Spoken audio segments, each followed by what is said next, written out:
എല്ലാവരും ആത്മാർത്ഥമായി ജിസ്മോയുടെ കാര്യത്തിൽ രംഗത്തുണ്ടോ?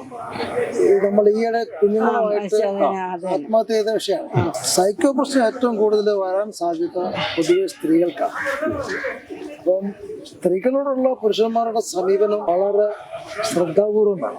കാരണം പുരുഷൻ നമ്മുടെ സമൂഹത്തിലുള്ള ടോട്ടൽ വിഷയങ്ങളെ ആകെ ശ്രദ്ധിച്ചിട്ട് അതിലവൻ വൈകാരികമായിട്ടുണ്ടാകുന്ന പ്രശ്നങ്ങളാണ്. അതിനൊരു വലിയ പ്രാധാന്യമുണ്ട്. ഉദാഹരണത്തിന് ഭർത്താവിന്റെ സ്നേഹം ലഭിക്കുന്നില്ല എന്നത് ഒരു സ്ത്രീയെ സംബന്ധിച്ചിടത്തോളം വലിയ പ്രശ്നമാണ്. അപ്പോൾ ഭാര്യയുടെ സ്നേഹമില്ല, ഭാര്യ എന്നെ മൈൻഡ് ചെയ്യുന്നില്ല, അല്ല ഭാര്യ നോക്കുന്നില്ല എന്നുള്ളതൊന്നും പുരുഷനെ സംബന്ധിച്ചൊരു പ്രശ്നമല്ല. അവനെ സംബന്ധിച്ച പ്രശ്നം എന്ന് പറയുന്നത് കുടുംബത്തിന്റെ സാമ്പത്തിക സ്ഥിതിയാണ്, അവന്റെ സാമ്പത്തിക സ്ഥിതിയാണ്. അപ്പം പുരുഷനെ സംബന്ധിച്ചോളം അതൊരു പ്രശ്നമാണ്. അങ്ങനെ ബിസിനസ് പരമായിട്ടുള്ള കാര്യങ്ങൾ, വിദ്യാപരമായിട്ടുള്ള കാര്യങ്ങൾ, സാമ്പത്തികപരമായിട്ടുള്ള കാര്യങ്ങളിലേക്കാണ് അവരുടെ ശ്രദ്ധ. സ്ത്രീകളെ സംബന്ധിച്ചിടത്തോളം അവളെ സ്നേഹിക്കുന്നില്ല, അവളെ നോക്കുന്നില്ല, അവളെ കരുതുന്നില്ല, അവളുടെ വിഷയങ്ങൾ ശ്രദ്ധിക്കുന്നില്ല, എന്തെല്ലാം ഉണ്ടെങ്കിൽ, എന്തെല്ലാം സമൃദ്ധി ഉണ്ടെങ്കിൽ അവളെ ശ്രദ്ധിക്കുന്നില്ല എന്നുള്ള ഒരു വിഷയം അവളെ മാനസികമായിട്ടാണ്. പിന്നെ അത് ഒരു പരിധിവരെ ഭർത്താക്കന്മാരോട് സ്ത്രീകൾക്ക് വളരെ കൂറും സ്നേഹവും വളരെ കൂടുതലാണ്. അതായത് തെറ്റിദ്ധരിക്കാൻ പാടില്ല. സ്ത്രീകളെപ്പോഴും ഭർത്താക്കന്മാർ ഒരുപാട് ഇഷ്ടപ്പെടുന്ന ഒരു വിഭാഗമാണ്. അല്ല, ഞാൻ ജിസ്മോളെ സംബന്ധിച്ച ഒരു അഡ്വക്കേറ്റ് ആയിരുന്നു, മുത്തോലി പഞ്ചായത്തിന്റെ മുൻ ഗ്രാമപഞ്ചായത്ത് പ്രസിഡന്റ് ആയിരുന്നു. അപ്പൊ അവർക്ക് ഒത്തിരി സ്വാധീനങ്ങളും കാര്യങ്ങളും ഒക്കെ ഉണ്ട്. അത് നമ്മളുടെ ബുദ്ധിക്ക് നമ്മൾ പറഞ്ഞു. നമുക്ക് സൈക്കോ പ്രശ്നമില്ല. സൈക്കോ പ്രശ്നത്തെ ഒരാള് ഇങ്ങനെ സാറ് പറഞ്ഞ പോലെ സംസാരിക്കത്തില്ല. എന്താ കുഴപ്പം, എല്ലാം ഉണ്ടല്ലോ, ഹൈക്കോടതി അതൊക്കെ ശരിയായിരിക്കും. അത് വക്കീലല്ല, ഇനി പ്രധാനമന്ത്രിയാണെന്ന് പറഞ്ഞാൽ പോലും സ്ത്രീ എപ്പോഴും സ്ത്രീ തന്നെയാണ്. അവർക്ക് ഏറ്റവും വലിയ കാര്യങ്ങള് ഭർത്താവുമായിട്ടുള്ള അവരുടെ കുടുംബജീവിതത്തിലെ വിഷയങ്ങൾ അവർ നന്നായിട്ട് അലട്ടും, അവർ ശരിക്കും ബാധിക്കും. അതുകൊണ്ടാണ് ഇത്തരം സാമ്പത്തികമായിട്ടുള്ള ഭദ്രതയൊക്കെ ഉണ്ടെങ്കിൽ പോലും അവരെ ആത്മഹത്യയുടെ വക്കിലേക്ക് ചെല്ലുന്നത്. ശരിക്കും കുടുംബനാഥന്മാർക്ക് വലിയ പങ്കാനത്തുണ്ട്. അവർ സ്ത്രീയെ ആത്മഹത്യയിലേക്ക് തള്ളി വിടുന്നതിൽ പുരുഷന്മാർക്ക് വലിയ പങ്കുണ്ട്. അല്ല, രണ്ട് കുട്ടികളെയും കൂടെ, നമ്മുടെ ഒരാളുടെ കാര്യമാണ് ശരി, ഇപ്പൊ രണ്ട് പിഞ്ചു കുട്ടികളും കൂടെ അല്ലേ പറഞ്ഞത്. അതിന് കാരണമുണ്ട്. അതിന് നമ്മൾ മനസ്സിലാക്കേണ്ടത് സ്ത്രീകൾ എപ്പോഴും കുഞ്ഞുങ്ങളെ കുറിച്ച് ശ്രദ്ധിച്ചിട്ടുണ്ടോ? നമ്മൾ കുടുംബത്തിൽ വഴക്കുണ്ടാകുമ്പോൾ ഭർത്താവ് സ്ത്രീനെ വെട്ടി പിരിയുകയോ അങ്ങനെ ചെയ്താൽ ഒരിക്കലും ഒരു ഭർത്താവ് തൻ്റെ മക്കളെ എടുത്തുകൊണ്ട് പോയില്ല. എനിക്ക് നിന്നെ വേണ്ടടി എന്ന് പറഞ്ഞുകൊണ്ട് കുഞ്ഞുങ്ങളെ എടുത്തുകൊണ്ട് ഒരിക്കലും പുരുഷൻ പോകുന്ന സമ്പ്രദായങ്ങളുണ്ടോ? എന്നാൽ ഭർത്താവിന്റെ ശല്യം സഹിക്കാതെ വരുമ്പോൾ അവന്റെ കുഞ്ഞുങ്ങളെ സ്ത്രീകൾ ഉപേക്ഷിക്കത്തില്ല, അവനെ ഉപേക്ഷിക്കും. താനുമായിട്ടുള്ള ബന്ധം വേണ്ട എന്ന് പറഞ്ഞുകൊണ്ട് കുഞ്ഞുങ്ങളെ എടുത്തുകൊണ്ട് പോകുന്ന ഒരു പ്രവണത പൊതുവെ സ്ത്രീകൾക്കുണ്ടല്ലോ. സ്ത്രീകളെ കുഞ്ഞുങ്ങളെ ഉപേക്ഷിച്ച് കുഞ്ഞുങ്ങളെയും കൂടി ഉപേക്ഷിച്ച് പോകുന്ന സ്ത്രീകൾ വളരെ വ്യത്യസ്തമായ മറ്റൊരു സൈക്കോ വിഭാഗമാണ്. അത് വളരെ കുറവാണ്. സ്ത്രീകൾ പൊതുവെ എന്തെല്ലാം ഉണ്ടായാലും കുഞ്ഞുങ്ങളെ മാറോട് ചേർക്കുന്നവരാണ്. പക്ഷേ അപ്പോൾ ഇപ്പോൾ ഇവിടുത്തെ വിഷയം എന്ന് വെച്ച് കഴിഞ്ഞാൽ, ഞാനില്ലാതായാൽ എൻ്റെ കുഞ്ഞുങ്ങൾ അനുഭവിക്കുന്ന പ്രശ്നങ്ങൾ ഇവരാകും. ഞാനില്ലാതായാൽ ഞാനേ ഉള്ളൂ എൻ്റെ കുഞ്ഞുങ്ങൾക്ക്. അപ്പോൾ ഞാനില്ലാതായാൽ എൻ്റെ കുഞ്ഞുങ്ങൾക്ക് എന്ത് അനുഭവിക്കുക എന്നുള്ള ചിന്ത കുഞ്ഞുങ്ങളെയും കൂടി വല്ല അവർക്ക് അതിന് കാരണമാവും. കുഞ്ഞുങ്ങളെയും കൂടി കൊല്ലാൻ കാരണം എല്ലാ സ്ത്രീകളും തന്നെയാണല്ലോ. ഇപ്പം ഏറ്റുമാനൂർ ഒരു സ്ത്രീ രണ്ട് കുഞ്ഞുങ്ങൾ ട്രെയിനിൽ ചുങ്കത്ത് മരിച്ചത് കോട്ടത്താണ്, ഏറ്റുമാനൂർ. അപ്പം ഇത് തന്നെയാണ് എൻ്റെ പിന്നെ സൈക്കോളജി. എൻ്റെ പിന്നെ സൈക്കോളജി ഇതാണ്, ഞാനില്ലാതെ എൻ്റെ കുഞ്ഞുങ്ങൾക്കാരുണ്ട്. ഈ ചിന്ത അവരെ കൊല്ലാൻ. പഴയ കാലത്ത് നിന്ന് ഒത്തിരി മാറ്റങ്ങൾ നമ്മൾ കാണുന്നില്ലേ? കാരണം ഇവിടെ ആരെങ്കിലും ഒക്കെ എടുത്ത് നോക്കാനും കാര്യങ്ങളൊക്കെ ഇല്ലേ? അപ്പം അതൊക്കെ സ്വാഭാവികമായിട്ട് നമുക്ക് ചിന്തിക്കില്ല. കാരണം ഇപ്പം ജിസ്മോളെ എഡ്യൂക്കേറ്റഡ് ആണ്. അതാ ഞാൻ പറഞ്ഞത്. അതെല്ലാം നമ്മൾ പ്രത്യേകിച്ച് മാനസിക പ്രോബ്ലം ഇല്ലാത്ത നമ്മളെപ്പോലെയുള്ള ആളുകൾ പറയുന്ന കാര്യങ്ങൾ മാത്രം. കാരണം നമുക്ക് ആ മാനസിക പ്രശ്നമില്ലല്ലോ. ആ മാനസിക പ്രശ്നം എന്ന് പറഞ്ഞാൽ ചെറിയൊരു കാര്യമല്ല, അത് സൈക്കോ ആണല്ലോ. അവിടെ നമ്മളുടെ സ്ഥായിയായ ബുദ്ധിയൊക്കെ നമ്മൾ അവോയ്ഡ് ചെയ്ത് കളയും. സാറിന് ആ അവസ്ഥ സാറ് അങ്ങനെ തന്നെ ചിന്തിക്കും. എല്ലാം ഉണ്ടെങ്കിലും ഇത്തരം മാനസിക പ്രശ്നങ്ങൾ വന്നു കഴിഞ്ഞാൽ, അതാ ഞാൻ പറഞ്ഞല്ലോ, ഇപ്പം സാറ് നോർമൽ ഒരു മനുഷ്യനാണ്.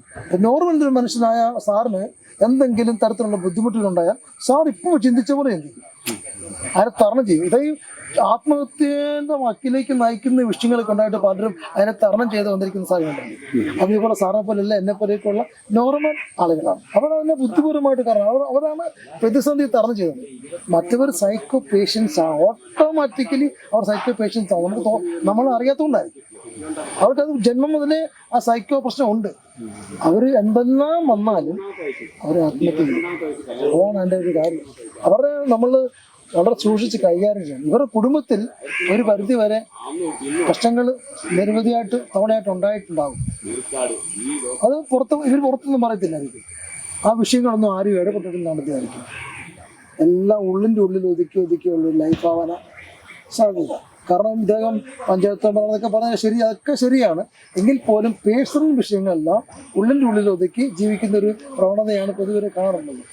അപ്പം അങ്ങനെ അവർ ജീവിച്ചു. ആർക്കും അവരുടെ കുടുംബത്തിനുള്ളിലെ പ്രശ്നങ്ങളുണ്ടെന്ന് ആർക്കും അറിയത്തില്ല.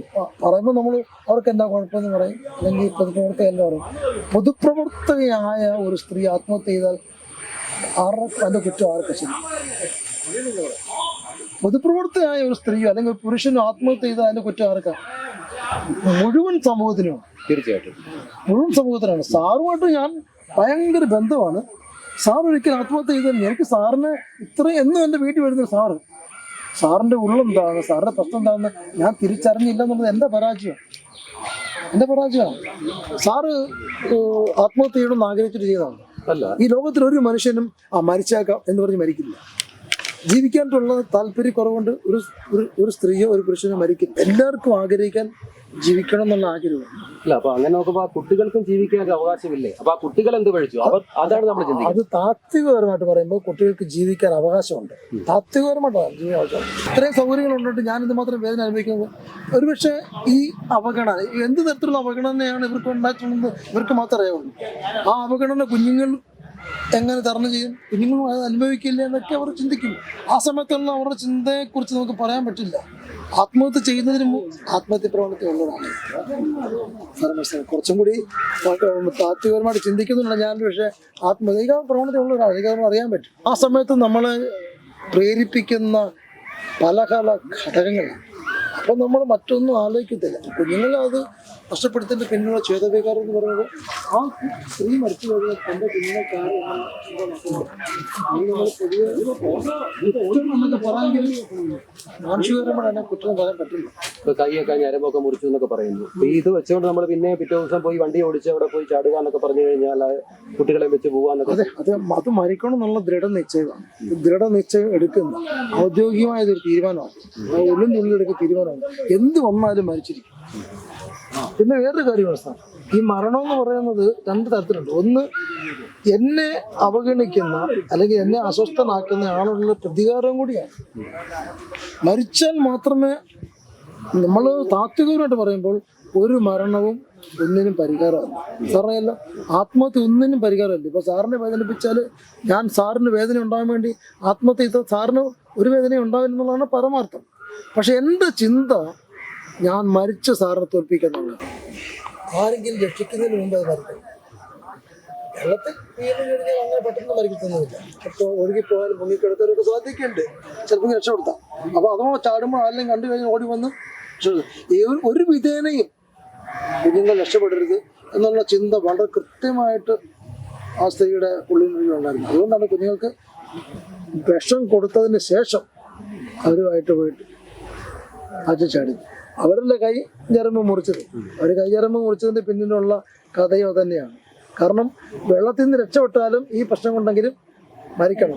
മാത്രമല്ല അതിൻ്റെ ഒരു യുക്തി എന്ന് പറയുന്നത്, ഞരമ്പ് മുറിച്ചിട്ട് വെള്ളത്തിൽ ചാടിയാൽ ബ്ലഡ് പൊക്കോണ്ടേയിരിക്കും. കാരണം ഇത് ബ്ലഡ് കട്ടയൊന്നുമില്ല. കൂടുതൽ വാർത്തകളും വിശേഷങ്ങളും നിങ്ങൾക്ക് ലഭിക്കാൻ കേരളീയം ന്യൂസ് സബ്സ്ക്രൈബ് ചെയ്യുക. കൂടെ ബെൽ ബട്ടണും അമർത്തുക.